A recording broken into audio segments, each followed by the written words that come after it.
Assalamualaikum warahmatullahi wabarakatuh. Waalaikumsalam. Perkenalkan, kami dari kelompok 10 Manajemen Risiko. Pada kesempatan kali ini kami akan mempresentasikan materi yang berjudul Biaya dan Perhitungan Jumlah Pertanggungan. Nah, izinkan kami pada kesempatan kali ini untuk memperkenalkan diri. Yang pertama ada saya sendiri, Muhammad Zafir Janeti. Lalu juga ada rekan-rekan saya, ada Siti Nur Hasana, Safana Aini Rahmani, dan juga Hanifah. Next.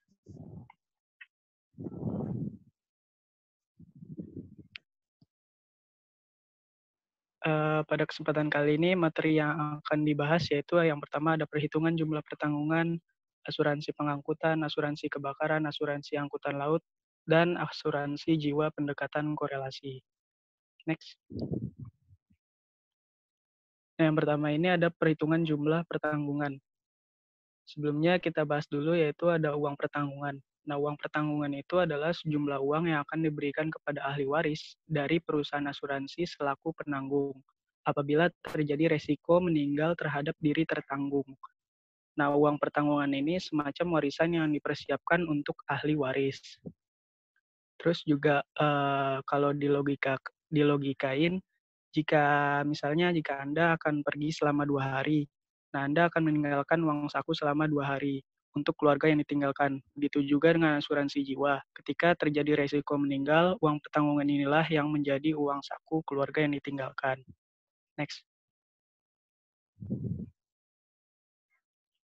Nah, poin-poin yang harus dimiliki oleh calon pemegang polis asuransi yang pertama itu ada nilai ekonomis, yaitu suatu nilai di mana hasil pendapatan setahun Anda rata-rata dalam setiap bulannya. Atau bagi seorang pegawai adalah besarnya gaji bersih yang dibawa pulang ke rumah. Untuk kepentingan uang pertanggungan, fokusnya hanya pada nilai ekonomis, bukan cukup atau tidaknya gaji tersebut. Yang kedua, adanya individu selain Anda yang sangat bergantung dengan nilai ekonomis tersebut. Misal istri, suami, anak, kakak, adik, atau orang tua yang sudah pensiun. Dan yang terakhir, sangkutan dana pihak lain di mana aktivitas bisnis, misal peminjaman personal, di luar utang bank atau lembaga pembiayaan lain yang tidak memiliki asuransi jiwa. Next. Nah, selanjutnya ada metode perhitungan uang pertanggungan. Ada 3 metode, yaitu metode Human Life Value, metode Income Based Value, dan Financial Needs Based Value. Next. Yang pertama, metode Human Life Value. Uang pertanggungan mutlak dihitung untuk menopang hidup tanpa memperhatikan faktor bunga maupun pertumbuhan dana jika uang pertanggungan disimpan dalam produk perbankan. Nah, di sini ada studi kasusnya yaitu seorang ayah berusia 35 tahun memiliki penghasilan bersih 5 juta setiap bulannya. Istri ibu rumah tangga mereka memiliki 1 orang anak usia 9 tahun. Jika sang ayah meninggal, maka besarnya uang pertanggungan adalah sebagai berikut. Nah, ini jawabannya yaitu uang pertanggungan asuransi jika menggunakan Human Life Value 5 juta tadi dikali 12 dikali 5 hasilnya 300 juta. Ini berarti jika diambil sebesar 5 juta setiap bulannya akan bertahan selama 5 tahun atau tanpa menghitung bunga atau pertumbuhan dana. Next.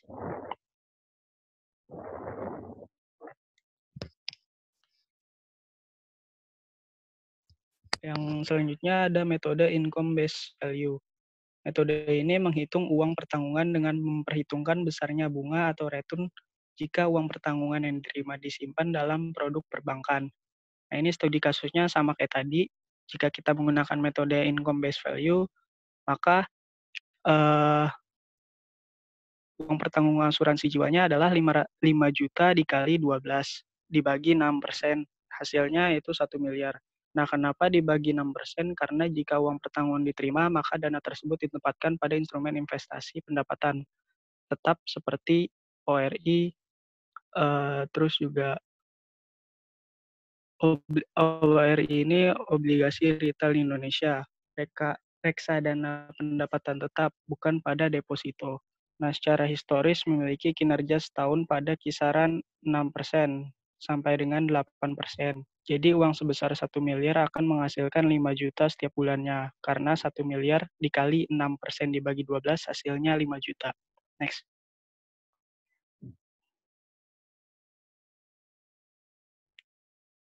Dan yang terakhir itu ada metode financial needs based value.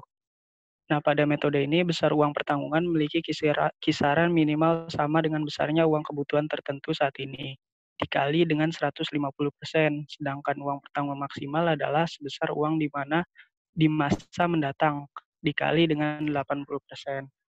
Metode ini mutlak dikombinasikan dengan investasi yang dilakukan, baik secara bulanan atau tahunan, untuk mencapai kebutuhan keuangan di masa mendatang. Metode ini juga dapat dipakai, dapat dibagi mereka yang berpenghasilan bulanan sangat besar, sehingga kedua metode lain di atas tidak mungkin digunakan tidak tidak mungkin digunakan lagi karena akan memberikan jumlah uang pertanggungan yang terlalu besar. Next.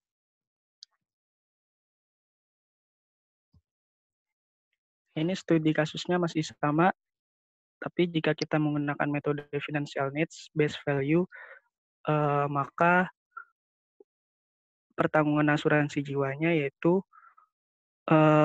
metode ini memproteksi biaya pendidikan kelak jika sang ayah meninggal. Misalkan biaya pendidikan di universitas sekarang adalah 200 juta, maka 9 tahun lagi biaya pendidikan adalah sekitar 550 juta dengan perkiraan kenaikan 12% setiap tahunnya. Nah, jadi uang pertanggungan untuk memproyeksi biaya pendidikan adalah sebesar 550 juta. Atau kalau ingin lebih murah bisa dengan uang pertanggungan 275 juta, namun wajib dengan melakukan kombinasi investasi pada reksadana saham sebanyak 250.000 setiap bulannya, dengan target return sebesar 18% minimal per tahun.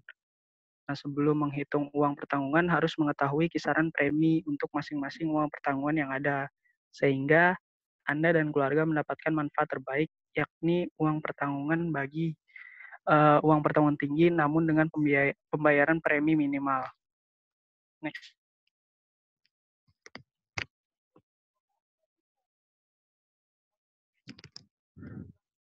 Selanjutnya ini akan membahas mengenai asuransi pengangkutan. Nah, asuransi pengangkutan adalah asuransi yang memberikan jaminan ganti rugi kepada tertanggung yang timbul karena bahaya atau kecelakaan atau kerugian yang terjadi selama pengangkutan barang dari satu tempat ke tempat lainnya, terutama dengan alat pengangkutan seperti kapal laut, truk, kereta api, atau kapal laut sesuai pada kelaziman perdagangan. Nah, selanjutnya ada tujuan asuransi pengangkutan adalah untuk memberikan perlindungan kepada tertanggung atau pemilik barang yang diangkut dari kerusakan atau kerugian atas barang-barang yang diangkut yang sedang dalam pengangkutan sebagai akibat suatu musibah atau kecelakaan.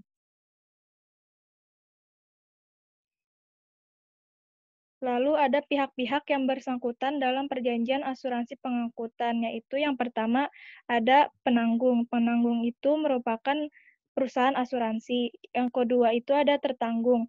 Tertanggung itu yaitu pengirim atau pemilik barang. Yang ketiga yang dipertanggungkan yaitu barang-barang atau muatan. Selanjutnya ada average adjuster, yaitu ahli penaksir kerusakan, dan yang terakhir itu ada polis asuransi, yaitu bukti perjanjian asuransi. Nah, selanjutnya itu ada tarif atau rate.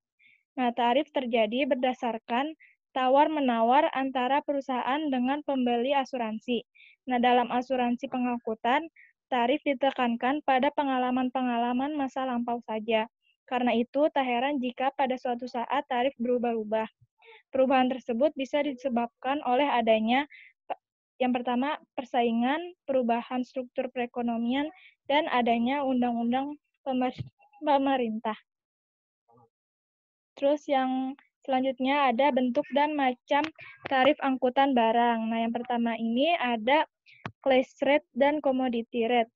Nah, maksud class rate di sini yaitu tarif angkutan yang didasarkan pada kelas-kelas di mana barang-barang yang bersangkutan digolongkan menurut proses klasifikasi. Nah, kalau commodity rate adalah tarif spesial untuk barang-barang yang diangkut terutama dalam hal volume yang berlaku. Selanjutnya yang kedua ada local rate dan joint rate. Nah, local rate adalah tarif angkutan yang berlaku pada jalan dari satu perusahaan angkutan tertentu atau tarif angkutan yang dikenakan atas servis angkutan dalam satu wilayah rute jalan yang dilayani oleh suatu maskapai tertentu. Terus ada joint rate itu adalah tarif angkutan yang berlaku untuk suatu jalan yang dilakukan oleh lebih dari satu karir. Terus yang ketiga ada flat rate dan proportional rate. Flat rate ini maksudnya yaitu tarif angkutan yang biasa untuk angkutan barang. Terus kalau proportional rate itu adalah tarif khusus dari flat rate yang hanya berlaku apabila angkutan tersebut berasal dari tempat lain, yaitu bukan berasal dari tempat asalnya. Terus yang keempat itu ada carload rate dan less than carload rate. Carload rate adalah tarif angkutan yang ditetapkan menurut volume angkutan yang paling sedikit. Terus kalau less than carload rate itu adalah tarif yang ditetapkan tersendiri sesuai dengan sehubungan dengan keadaan berat atau volume barang. Terus yang terakhir itu ada line haul rate dan accessorial rate. Nah, kalau haul rate ini adalah tarif angkutan yang harus dibayar oleh shipper untuk pengangkutan barangnya. Terus kalau accessorial rate itu adalah tarif atau biaya tambahan yang harus dibayar oleh shipper untuk servis tertentu. Nah, selanjutnya ada premi asuransi. Premi asuransi ini adalah sejumlah uang yang dibayarkan oleh pihak tertanggung kepada pihak penanggung untuk mengikat penanggung membayar ganti rugi atas terjadinya resiko. Pembayaran premi ini menurut pasal 257 Kitab Undang-Undang Hukum Dagang adalah sebagai berikut. Yang pertama, pertanggungan atau perpanjangan ini berlaku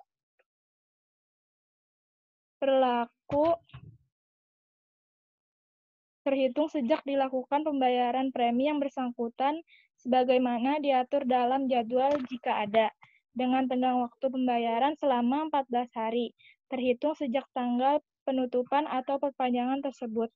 Terus yang kedua, jika premi tidak dibayar dalam waktu 14 hari sesudah tanggal penutupan atau perpanjangan, maka jaminan bagi tertanggung ditanggungkan dan tidak berhak atas ganti rugi atau perpanjangan. Selanjutnya itu ada klaim asuransi. Klaim asuransi ini adalah tuntutan ganti rugi dari tertanggung kepada penanggung sehubung dengan terjadinya peristiwa atas objek pertanggungan. Terus dalam penyelesaian klaim, penanggung akan melakukan penelitian kembali objek pertanggungan atas dasar harga yang sebenarnya atau harga pasar. Untuk itu, pertanggungan yang melebihi harga sebenarnya atau di bawah harga yang sebenarnya harus dihindarkan.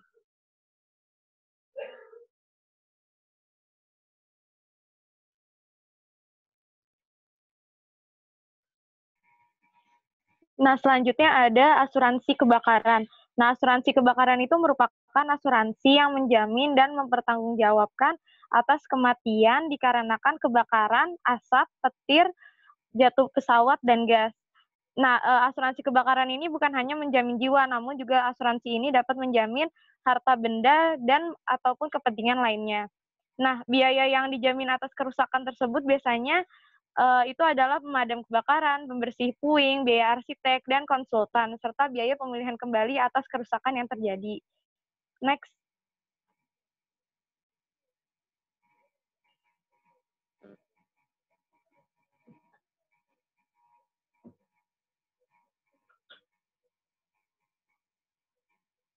Nah, risiko yang ditanggung oleh produk asuransi kebakaran tuh ada 5. Yang pertama itu kejatuhan pesawat terbang. Jadi maksudnya tuh di sini adalah misalnya ada rumah nih, nah terus ada pesawat jatuh di atas rumah itu, nah itu bisa diasuransikan dalam asuransi kebakaran. Kemudian yang kedua adalah asap. Asap itu jadi asap yang berasal dari kebakaran yang ada di rumah ataupun sebuah bangunan kayak gitu. Kemudian yang ketiga adalah kebakaran. Nah, kalau kebakaran ini dia ini berasal dari benda di luar kepemilikan gitu. Jadi misalnya kayak lagi memadamkan kebakaran, kemudian eee, alatnya itu kenapa-kenapa, nah itu bisa diasuransikan asuransi kebakaran. Nah, kemudian yang keempat ada petir. Nah, kalau petir itu kan biasanya kayak elektronik itu suka kena petir gitu kan, sambar petir. Nah, itu bisa diasuransikan oleh asuransi kebakaran. Kemudian yang kelima ada ledakan. Nah, ledakan ini biasanya dari rumah atau bangunan itu sendiri. Next.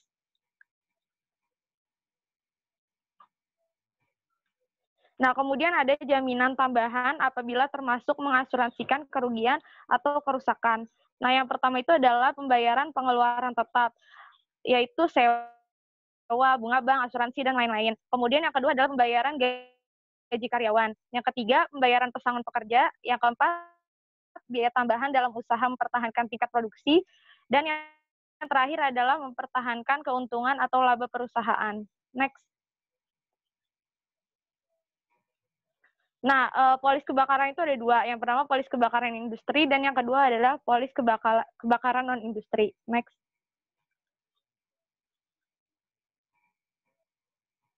Nah, yang pertama polis kebakaran industri. Nah, polis ini menanggung kerugian ataupun kerusakan yang disebabkan oleh resiko-resiko pokok atas bangunan-bangunan industri, perlengkapan, dan peralatan. Nah, kemudian juga bahan-bahan baku tanggung dalam machinery breakdown insurance atau bisa disebut juga asuransi atas kerugian atau kerusakan mesin-mesin yang disebabkan oleh peristiwa yang tidak terduga selama masa pertanggungan. Nah, kerugian atau kerusakan yang diakibatkan itu ada 6. Yang pertama itu benturan. Nah, benturan itu kemasukan benda ke mesin yang tidak disengaja atau kejatuhan. Yang kedua itu adalah kurang hati-hati, kelalaian, kekurangan tenaga ahli. Kemudian yang ketiga adalah arus pendek ataupun korsleting atau penyebab sistem listrik lainnya. Kemudian selanjutnya ada peledakan fisik. Nah, berbeda dengan peledakan pada asuransi kebakaran. Nah, kemudian yang kelima adalah rancangan yang salah ketika memasang. Dan yang terakhir adalah pembuatan kriminalitas yang dilakukan oleh orang lain. Next. Nah, kemudian ada polis kebakaran non-industri. Jadi polis ini menanggung kerusakan yang diakibatkan oleh resiko-resiko pokok atas berbagai kepentingan yang terdiri dari harta tetap, yaitu harta yang tidak bisa dipindah-pindahkan, dan harta bergerak, yaitu harta yang bisa dipindah-pindahkan. Nah, kemudian ada prosedur klaimnya nih. Yang pertama adalah memberikan laporan melalui telepon 1 kali 24 jam. Nah, itu diusulkan dengan laporan tertulis serta melengkapi dokumen pendukung. Kemudian selanjutnya adalah surat pengajuan adalah bila diperlukan perusahaan.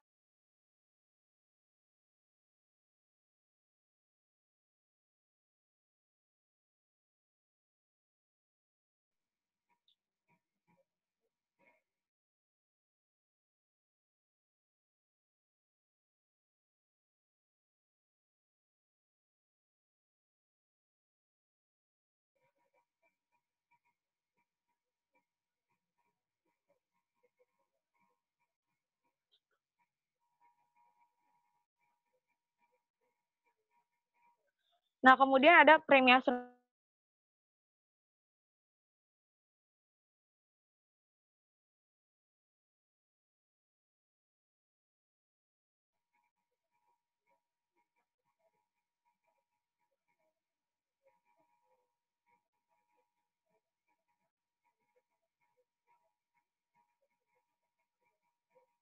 Nah, yang pertama itu nilai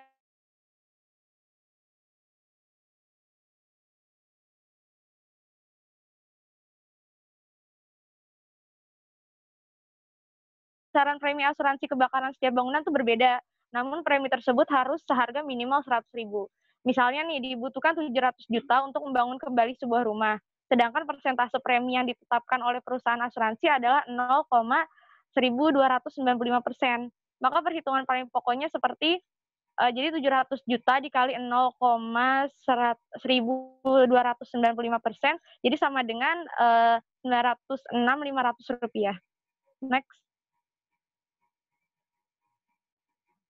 Nah, kemudian ada luas bangunan.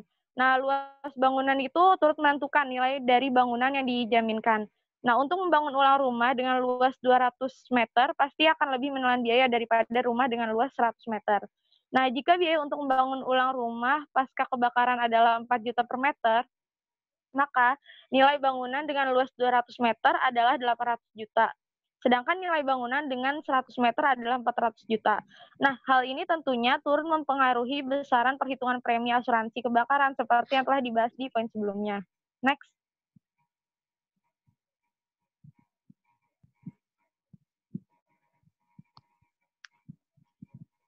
Nah, kemudian ada fungsi bangunan. Nah, faktor lain yang mempengaruhi besaran premi asuransi kebakaran adalah bangunan.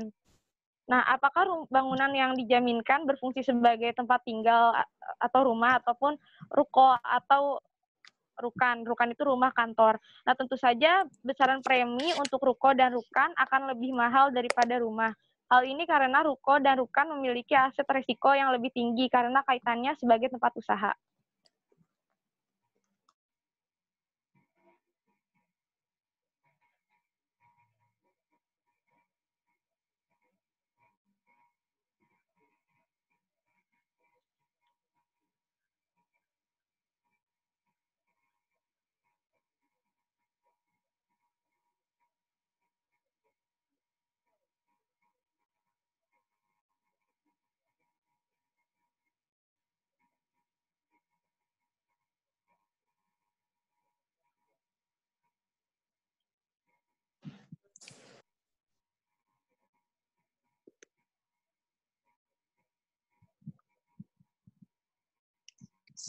Selanjutnya ada asuransi pengangkutan laut. Asuransi pengangkutan laut merupakan suatu perjanjian pertanggungan antara penanggung dan tertanggung atas kepentingan yang berhubungan dengan kapal sebagai alat pengangkut dan barang sebagai muatan kapal dari kemungkinan resiko kerusakan atau kerugian yang diakibatkan oleh bahaya-bahaya laut atau bahaya-bahaya lain yang berhubungan dengan bahaya laut. Next. Next, Pak.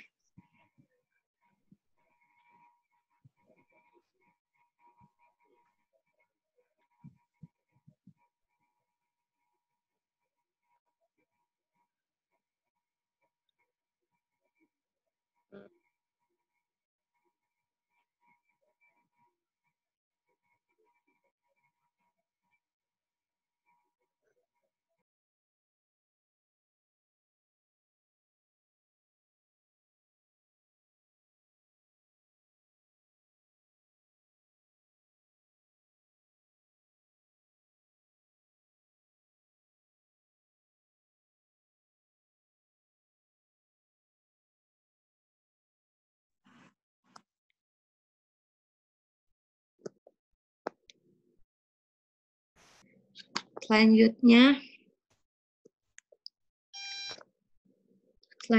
ada hak dan kewajiban pihak dalam asuransi laut. Yang pertama ada penanggung. Penanggung yaitu pihak yang menerima pengalihan resiko yang mungkin dihadapi oleh tertanggung. Hak utama dari seorang penanggung adalah mendapatkan premi dalam jumlah yang telah ditentukan, dan kewajibannya adalah memberikan penggantian kepada tertanggung karena suatu kerugian, kerusakan, atau kehilangan keuntungan yang diharapkan yang mungkin akan diderita.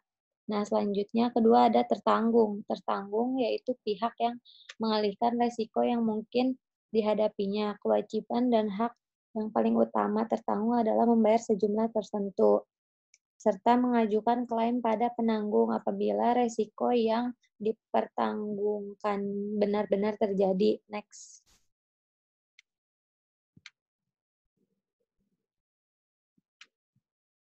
Next. Selanjutnya ada objek asuransi laut. Objek pertanggungan atau kepentingan-kepentingan yang dipertanggungkan serta yang merupakan jenis asuransi laut meliputi Yang pertama ada barang kepentingan yang melekat di dalamnya. Barang dan kepentingan yang ada di dalamnya meliputi kargo, harga beli itu sendiri. Yang kedua ada freight, yaitu biaya pengiriman atau ongkos kapal. Yang ketiga ada forward expenses, yaitu ongkos pembongkaran dan pengurusan barang. Yang D ada premi asuransi. E ada imaginary profit, keuntungan yang diharapkan. Dan yang terakhir ada cash in transit. Next. Nah, selanjutnya ada kontrak asuransi. Menurut pasal 225 KUH Dagang, perjanjian asuransi akan berlaku atau sah jika sudah dinyatakan dalam suatu perjanjian tertulis yang disebut polis yang dibubuhi bea materai secukupnya. Yang pertama ada macam-macam polis.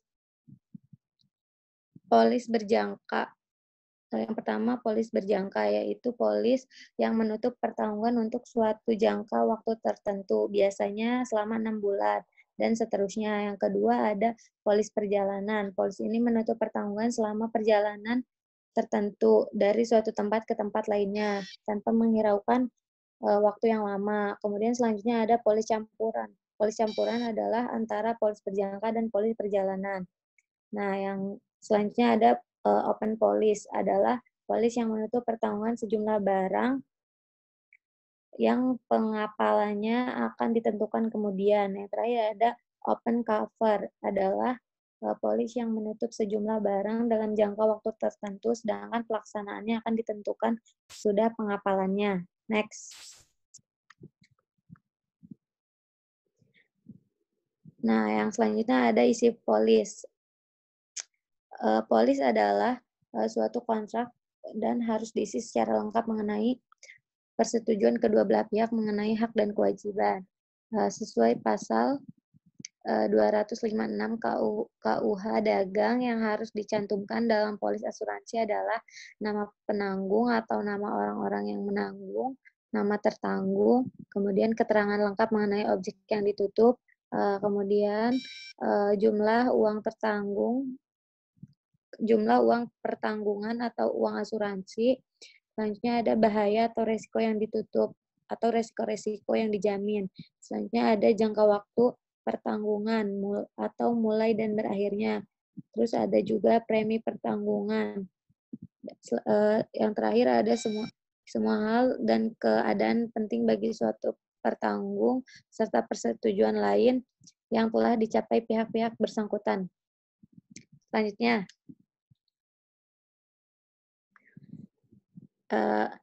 perhitungan asuransi jiwa, pendekatan koefisien korelasi. Analisis berhubungan korelasi adalah suatu bentuk analisis data dalam penelitian yang bertujuan untuk mengetahui kekuatan atau bentuk arah berhubungan di antara dua variabel dan besarnya pengaruh yang disebabkan oleh variabel yang satu terhadap variabel yang lainnya. Next. Nah, selanjutnya ada koefisien korelasi parsial. Korelasi linear berganda merupakan alat ukur mengenai hubungan yang terjadi antara variabel terkait Y dengan dua atau lebih variabel bebas. Next. Nah, ini ada rumus menghitung korelasi parsial secara perhitungan menurut Hasan. Next. Nah, selanjutnya ada koefisien determinasi. Koefisien determinasi adalah angka yang menyatakan atau digunakan untuk mengetahui kontribusi atau sumbangan yang diberikan oleh sebuah variabel atau lebih X bebas terhadap variabel Y. Rumusnya ada KD sama dengan R2X kali 100%. Next. Nah, yang terakhir ada koefisien regresi linear berganda. Menurut Hasan, definisinya bahwa regresi linear berganda adalah regresi di mana variabel terkait dihubungkan atau dijelaskan lebih dari satu variabel, mungkin dua, tiga, dan seterusnya variabel bebas.